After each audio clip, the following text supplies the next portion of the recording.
Good morning, world. You're in the office with Joseph Skoda.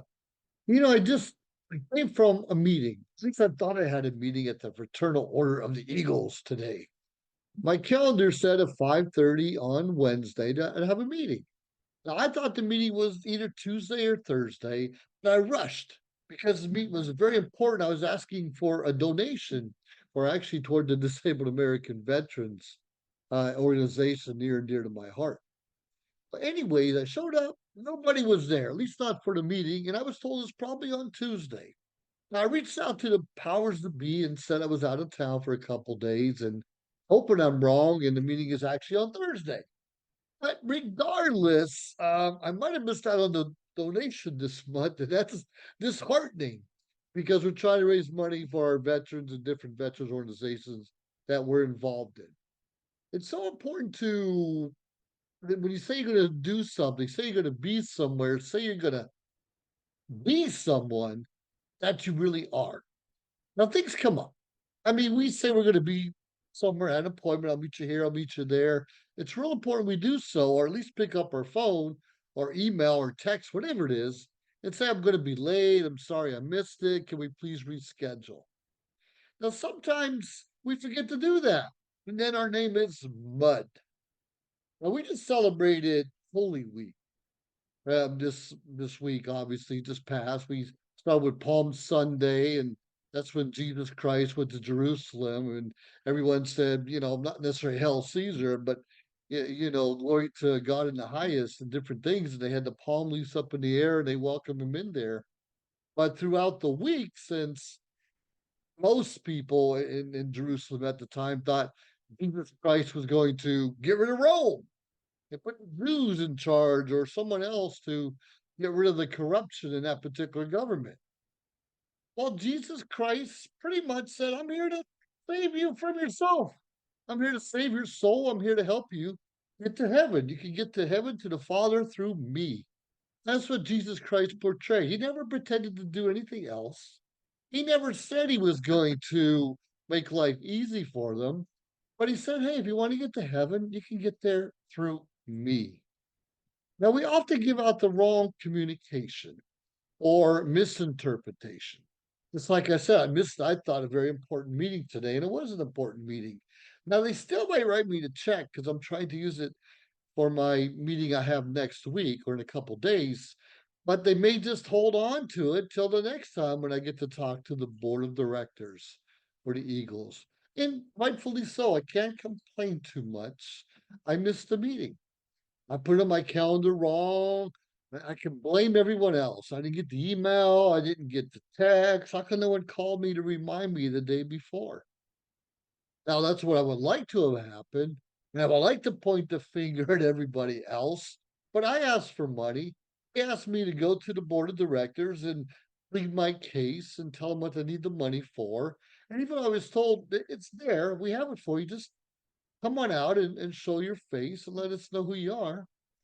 I failed and I missed the last two meetings. Ooh, due to circumstances kind of beyond my control.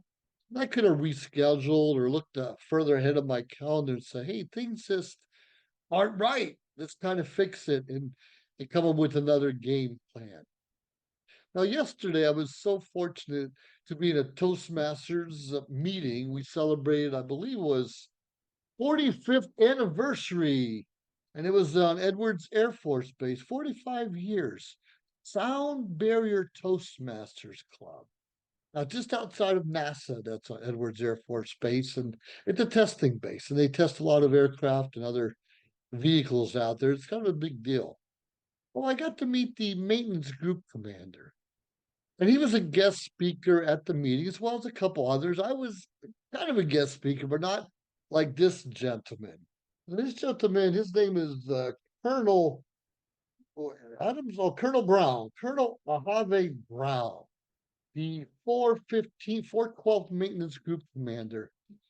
And wow, it just so happens he's a couple years younger than me. We were in the Far East at the same time. He's in Okinawa when I was at Clark, and we kind of went back and forth.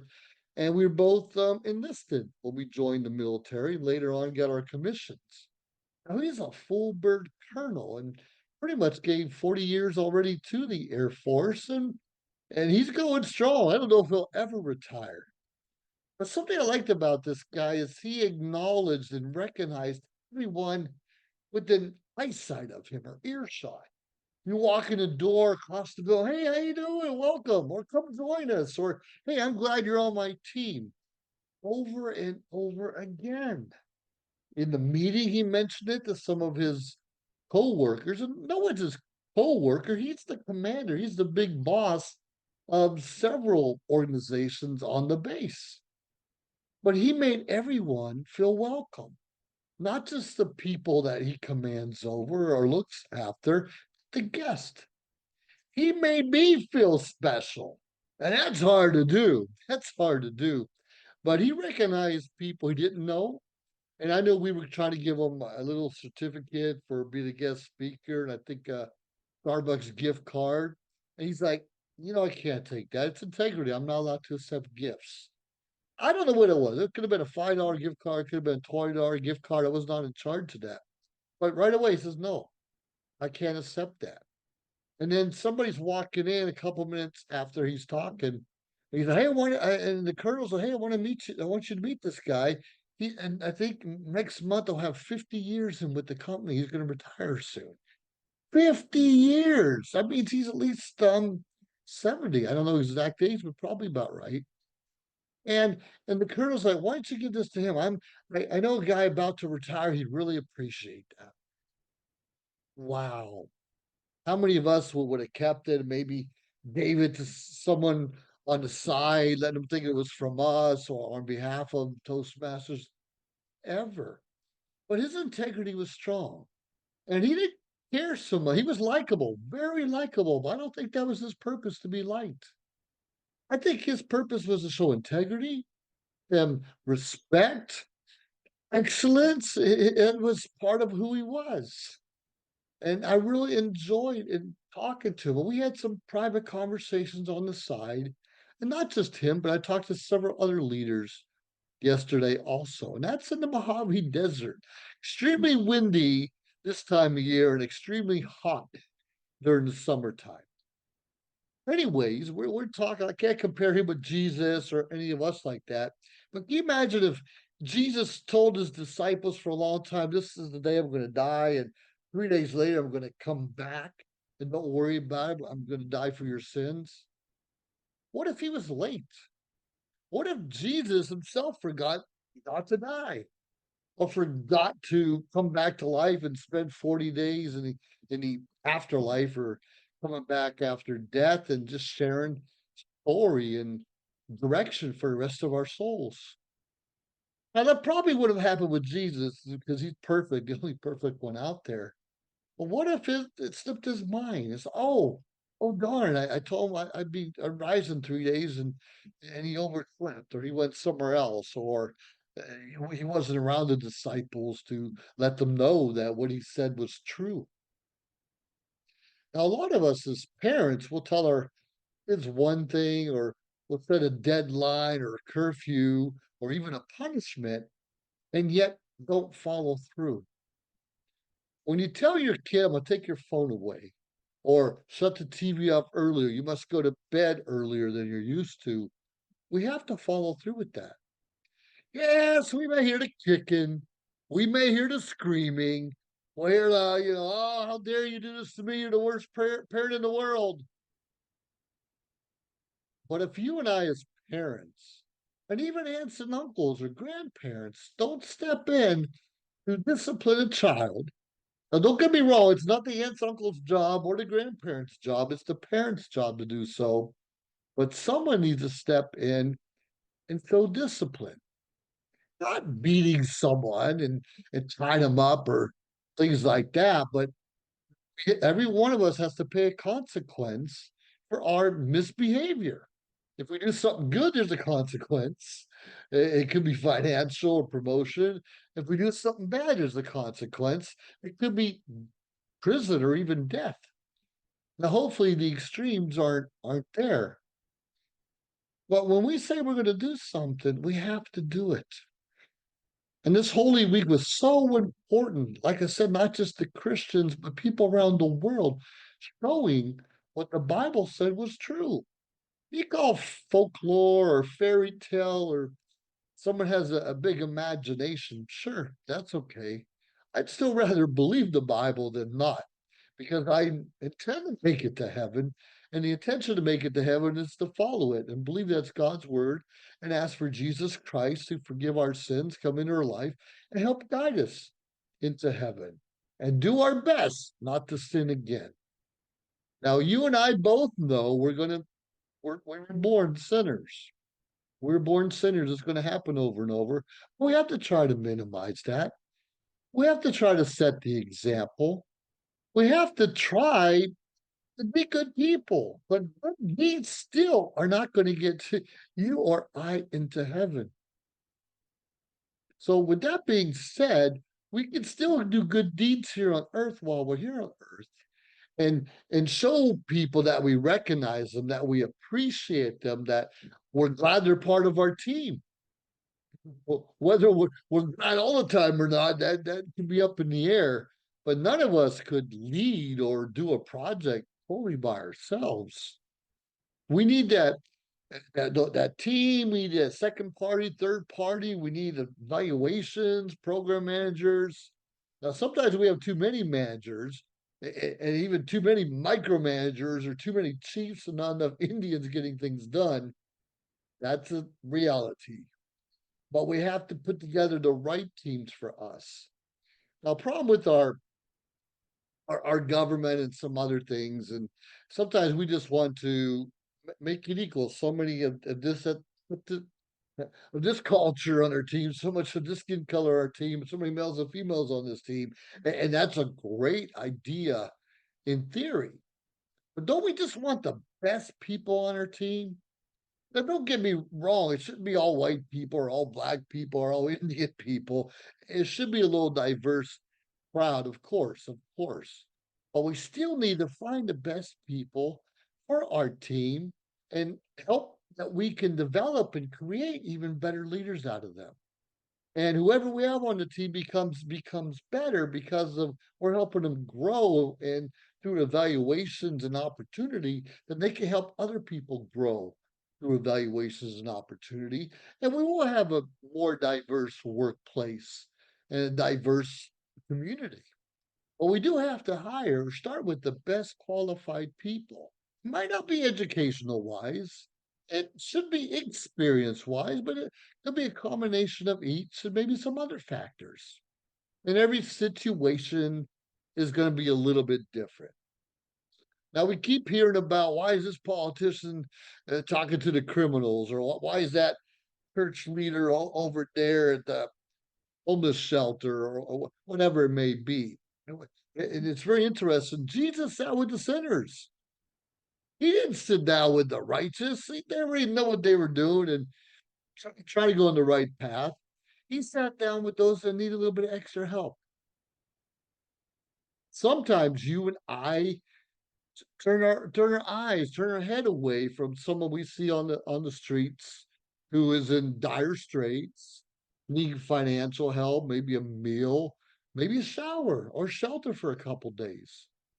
We often steer away from that, and some of them are the most righteous and kind people there are. It's very interesting. Sometimes I met a lot of people. I travel a lot around the world, and a lot of people who are struggling or have little, they tend to be the most kind, provided you treat them with respect. Because we are all human beings. And if you were born in Ethiopia, India, China, the Philippines, Canada, United States, and sometimes that's your opportunity. That's the country you're born in, and you may have more rights or less rights, just depending on that circumstance. But every one of us can do a little bit better, despite our parents' background or our culture or even what finances are in our pocket. Because we can all learn a new skill. We can all associate ourselves with people that we want to be like. We can all steer away from trouble when we can. Now, Jesus can sit down with trouble because they're not going to change his mind and he's going to change some of their minds along the way. Most of us can't do that very well by ourselves. But if you have a strong belief in Jesus Christ, a strong belief in your community, a strong belief in what you're capable of doing, you can step out of your comfort zone a little bit more frequently and be okay with that.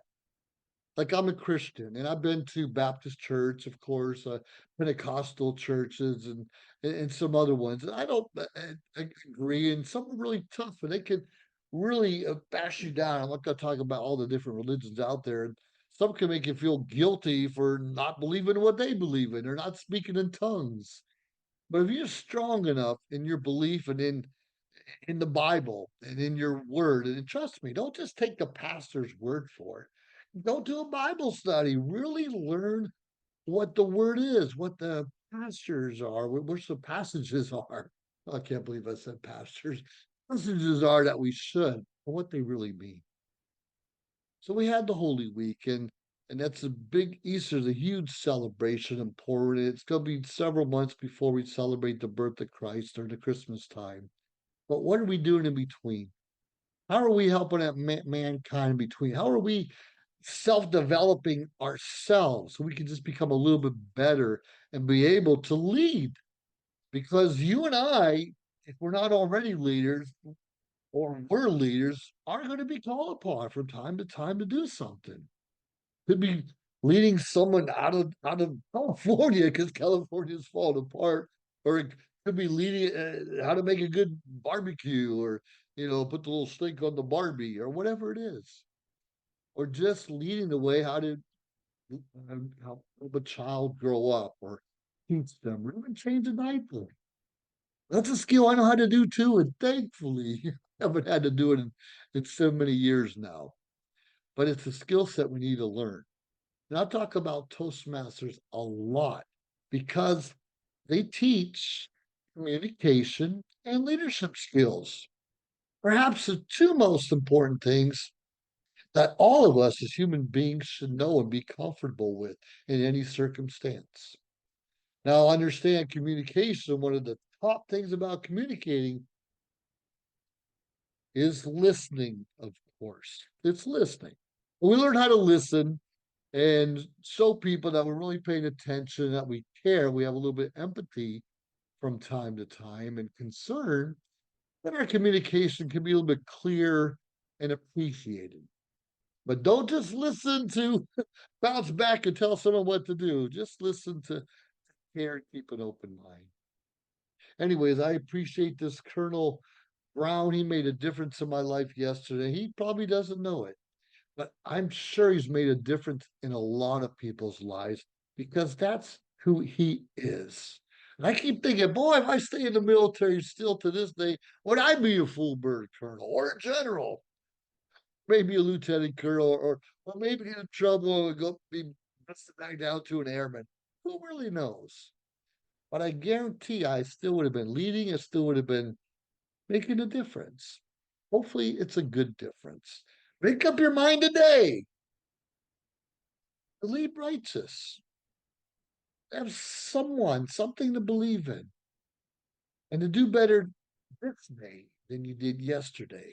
So we have a great legacy to leave tomorrow.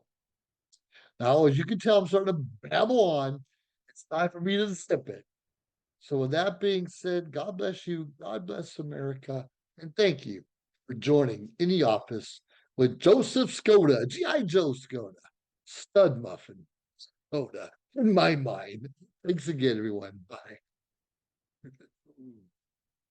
If you liked our show, please subscribe to our YouTube channel or find us on any social media platform, Instagram, of course, Facebook. Like, subscribe, share. We appreciate it. Let us know your thoughts and join our team. Anyways, we appreciate you staying tuned week after week, day after day, because we continuously build up our network to bring to you what you're asking for. Have a great day.